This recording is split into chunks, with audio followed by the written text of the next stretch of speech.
నేను అడుగుతా ఉన్నా మా కౌశిక్ రెడ్డి అడిగిన ప్రశ్ననే, ఏ పార్టీలో ఉన్నావు గాంధీ? అసలు మీ 10 మంది ఎమ్మెల్యేలు ఎవడైతే పార్టీ మారినరో, ఎవరి ఇంటింటికైతే పోయి ముఖ్యమంత్రి అనేటోడు కండువా కప్పిండో, ఫస్ట్ మీరు ఏ పార్టీలో ఉన్నారో చెప్పండి. మీకు ఇప్పటికే స్పీకర్ దగ్గర పిటిషన్లు ఉన్నాయి 10. స్పీకర్ గారు కూడా తేల్చాలా.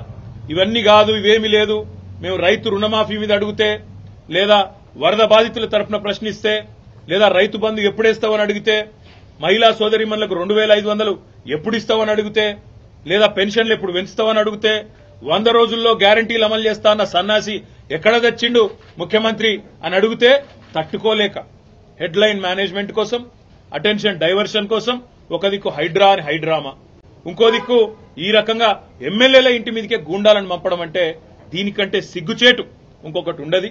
తప్పకుండా నేను రేవంత్ రెడ్డిని అంటా ఉన్నా, చరిత్రలో నీలాంటి పనికిమాలిన ముఖ్యమంత్రులు, నీలాంటి తలమాసిన ముఖ్యమంత్రులు మస్తుగా వచ్చిండ్రు, మస్తుగా పోయినరు.